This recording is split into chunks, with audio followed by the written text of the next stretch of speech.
Welcome to my presentation. Today I'm compelled to talk about capital allowances.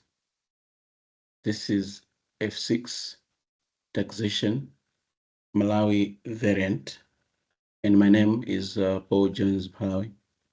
I'm a certified chartered accountant, a member of the Association of Chartered Certified Accountants. ACCA displayed below are my contact details. Should you require my services, I'm available at the nearest of your convenience. I teach SC students online and strictly online. All right, let's dive into our discussion. The main learning objectives. Number one, you should be able to explain the types of capital allowances at the end of this lesson. And should be able to identify assets qualifying for different types of capital allowances. And number three, you should be able to apply appropriate restrictions on investment, initial and annual allowances. And number four, you should be able to compute capital allowances. In this first presentation, my interest is just to explain the narrative of capital allowances. And then on presentation number two, we're going to have an example, and we're going to try to calculate those capital allowances depending on the applicable capital allowance rates. Okay, let's dive into the introductory part. So in accounting, there's an aspect of depreciation, and depreciation is not allowable for tax deduction. It's not an allowable expense for tax deduction. However, the tax authorities devised a way to get capital allowance. Here's the introduction of capital allowances. The capital allowances, sometimes referred to as tax depreciation. Why? Because different companies would use different accounting rates and different depreciation method. So to maintain the consistency and the uniformity, Malawi Revenue Authority devised a way for capital allowances.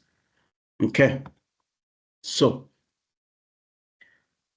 needless to say, this does not mean that the tax law does not recognize the matching concept, where revenue has to be matched with expenses, but that it seeks to iron out differences, as I put it out area, that could be brought about because of using different depreciation methods and different depreciation rates. So capital allowances are allowable deductions for income tax purposes. So initially, there are three types of capital allowances, namely investment allowances, second, initial allowance, and the last one, annual allowances. So investment and initial allowances are sometimes referred to as first-year allowances, which are mutually exclusive, meaning to say that where you have applied investment allowances, you cannot apply initial allowance. It's not allowable. It's not allowed. Sorry, it's not allowed on the same asset. It's either you have to apply initial allowance or you have to apply investment allowance. We'll see which circumstances trigger what with an example. So both initial and investment allowances are claimed in the first year in which the asset is acquired and the asset is brought into use. So what are investment allowances? Investment allowances are available, or the allowances that are available for a taxpayer who is also a manufacturer. Now the significant is who is a manufacturer. The tax law defines a manufacturer as the owner of a business carried on in an industrial building, or the owner of a plantation. Their plantation, they are producing tea, coffee, tobacco, sugar, cocoa, or such other crop as the minister may approve in the specific year. So the significance is investment allowance is available for a taxpayer who is a manufacturer. And the definition of a manufacturer is a owner of a business, carried on in industrial buildings, or the owner of a plantation producing tea, tobacco, cocoa, sugar, coffee, or any other crop as may be approved by the Minister of Finance. Okay, so investment allowances are claimed on an industrial buildings, plant and machinery, which are in use by a taxpayer during the year of assessment. And those machinery and plant are used by taxpayer in the process of manufacturing purposes. Okay, those assets or plant has to be used for manufacturing purposes. So the rates are as follows. Number one, 100% of the cost of a new and unused industrial buildings and plant and machinery. And for the 100% is on the cost of the machinery or the building, the plant, the machinery or the building, 100% in the first year. Investment allowance is applicable, okay? Or if the industrial building or plant or machinery is a used one, so then it's 40% is applicable.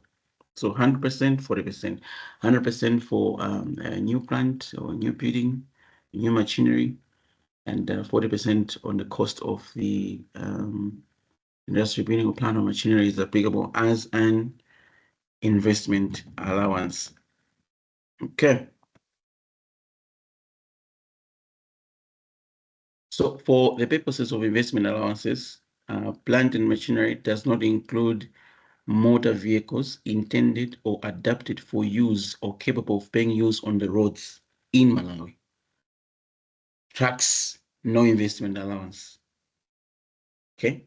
But if you've got a trencher that is not adaptable to be used on the roads of Malawi, the caterpillar that is not intended to be used on the roads of Malawi, those plants you can apply the investment allowance, but not trucks and motor vehicles, private passenger vehicles, buses, no. Ford Rangers, no. Okay, all right. I think that's a significance that you must put to mind. So a taxpayer who is eligible for investment allowance shall in addition be given a 15% allowance if he invests in an area designated for purposes of additional allowances by the Ministry of Finance, and that is published in the Gazette for that specific period of time. Okay, if the company has to invest in an area, a special area designated for the purposes of additional allowance, the government gives a 15% allowance on top of the investment allowance that you've already applied. Okay. So we should also define the industrial building, since we say investment allowances are applicable for a manufacturer who is trading in an industrial building.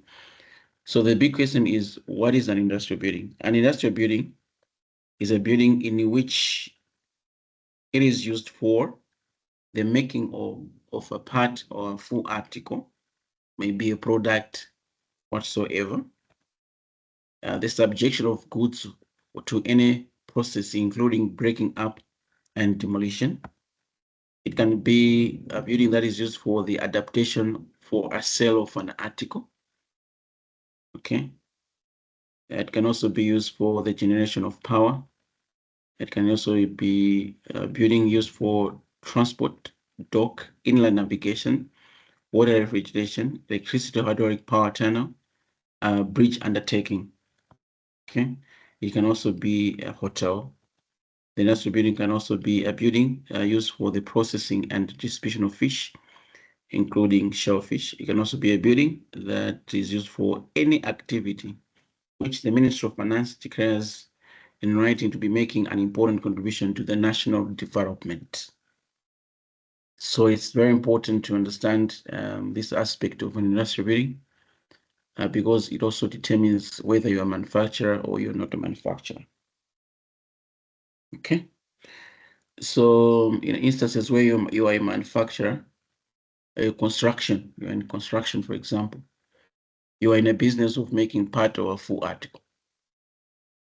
The construction activity itself, you are undertaking an activity of making of part of full article. Okay.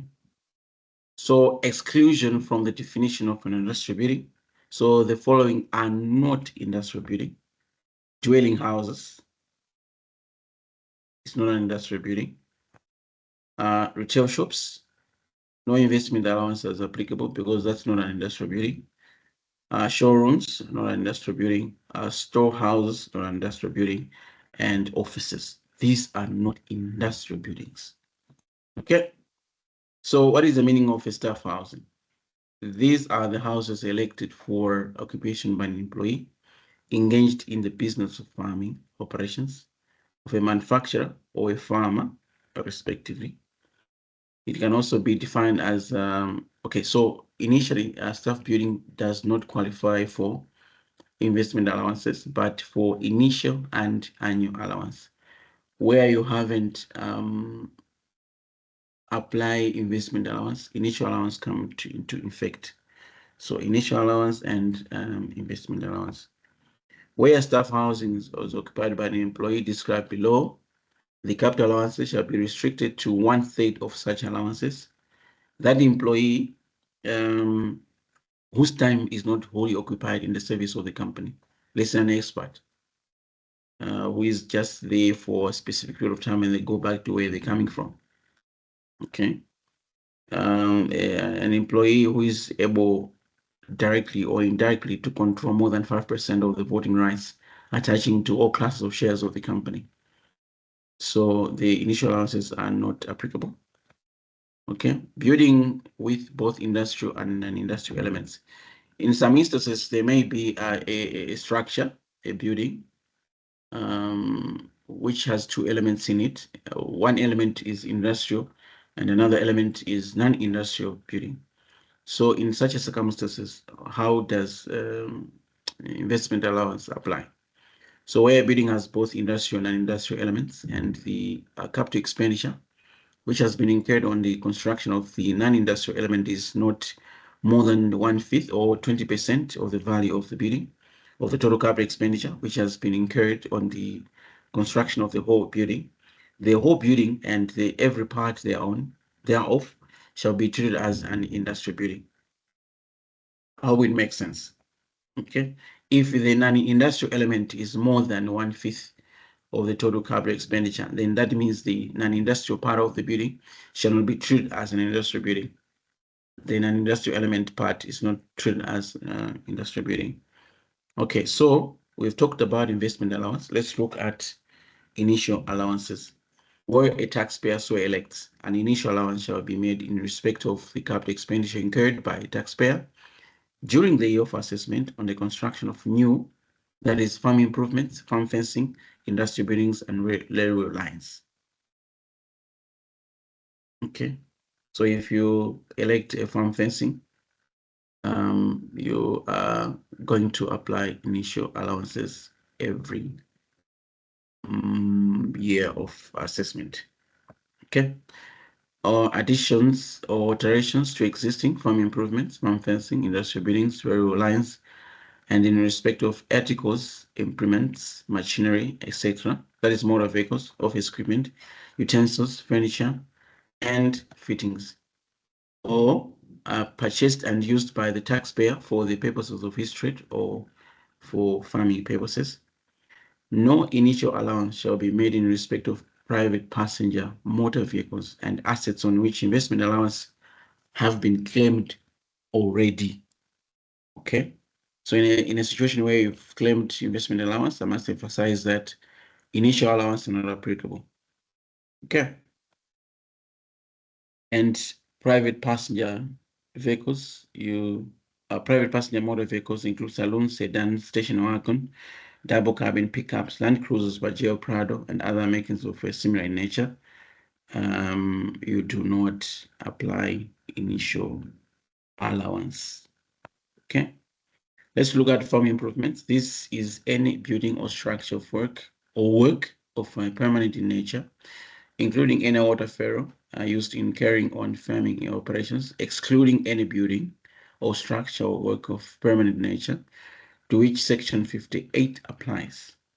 That is to say, drilling of boreholes and any building used as a dwelling house by a taxpayer. That is farm improvements.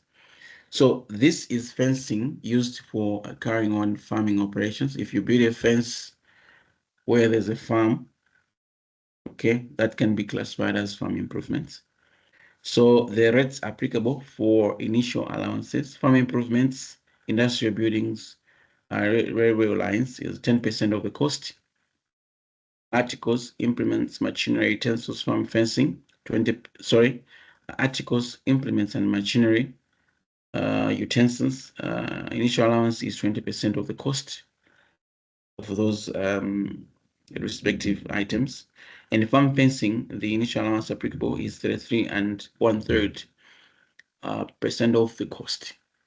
Okay. Now let's dive into annual allowances. What are annual allowances? These are allowances that are given to a taxpayer when provided an asset or when an asset is in use for the purpose of the taxpayer's trade at the end of the period of the assessment, regardless of when an asset was purchased. So every year, so there's no apportionment. You apply it as given. That's it. That makes a difference with what you call depreciation methods, where you start depreciating when the asset is in use from the day that you purchased. Okay, and in essence it creates an aspect of temporary differences that is discussed in deferred tax and national accounting standard number 12. Okay. The annual allowance are on a cost less investment or initial allowances previously claimed. So you do not claim where you've claimed 100% investment allowance, you cannot claim an annual allowance in that specific year. Okay, so the annual allowance are on a cost less investment or initial allowance previously claimed. So for example, you've already claimed 100% of the investment allowance. So if you want to calculate annual allowance, you need to take out the investment allowance that you've already claimed and apply the applicable rates. Okay. Assets qualifying for 100% investment allowance are not eligible for the investment for annual allowance. Okay. It was supposed to read annual allowance. All right. Annual allowances are available for qualifying assets on declining balance basis. What does it mean? Declining balance method. This year, let's say the cost of the plant was 100 million and the allowances that you have claimed for this year is 30 million. It means the following year, you need to start with a tax down value or tax opening values of 70 million and apply the rate on the balance. It's on a reducing balance method or declining balance method. It's not applied on straight line method. Okay, I hope it makes sense. So the rates applicable for annual allowance are they given? Industrial building, farm improvements, and railway lines, 5% of the cost of the reducing balance method. Farm fencing, 10%. Heavy machinery and installations, 15%. Light machinery, 10%. Trucks and tractors, 33.33%. Light commercial vehicles, 25%. Motor vehicles, 20%. Okay. So most of the times, some accountants would want to match annual allowances with depreciation rates by applying the rates given as annual allowance to apply to depreciation rates in order to reduce an aspect of temporary differences. Commercial buildings costing more than 100 million, 2.5% annual allowance is applicable. Okay.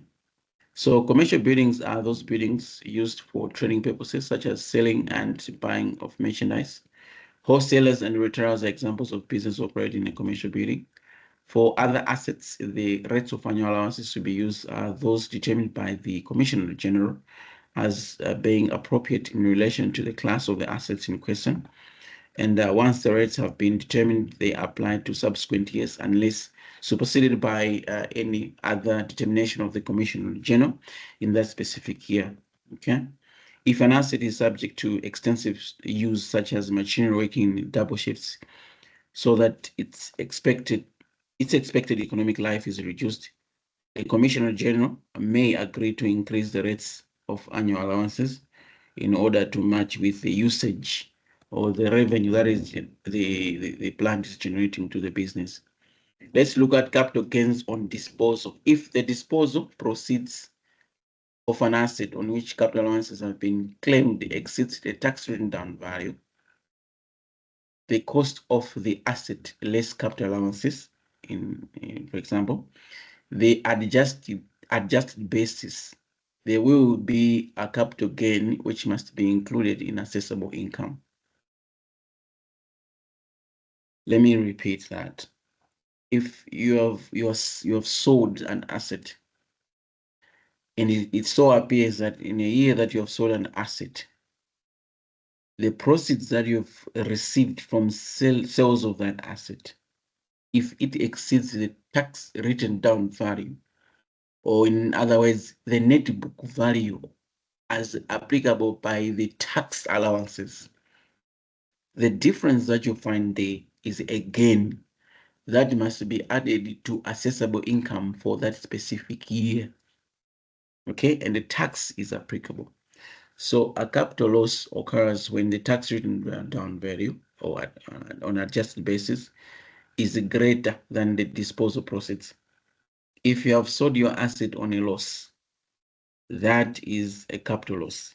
Capital losses are deductible in full from assessable income. There are no restrictions on the deductibility of the capital losses realized on the assets on which the capital allowances have been claimed. Very important to take note. So I've displayed a format that is used for capital allowances or for computation of capital allowances. On the first column, that's where you find the name of the asset. On the second column, that's when you find the balance brought forward or the tax written down value. From the tax written down value, from the opening of the period, okay? Let's say if your financials run from January to December, the tax written value that you put here are the opening as of the 1st of January for that year. Then if you make any addition purchases within the period, you put those assets here. Then you reduce with the disposals.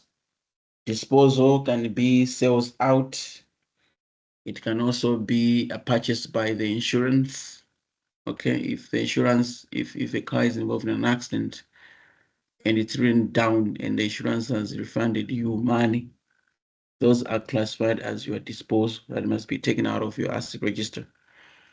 So if you take your opening tax credit value plus the additions for the year, you reduce it with disposals for that specific year, you have the total value of the assets for tax purposes. Now you need to start applying the rates. If the additions that you've done are new, investment allowance is applicable. If you're a manufacturer operating your business in an industrial building, if the investment allowance are not applicable, initial allowance are applicable depending on the rates of the specific pool of the plant. That's why it is always important to classify the plant. That's why we're saying pool 1, pool 2, pool 3, pool 4. You need to classify plant and machinery heavy, plant and machinery lightweight, motor vehicles, trucks and tractors, things like those. Then you apply your annual allowances appropriately. Then here, what you do at the end of the day, here you have the total of your capital allowances. And if you take your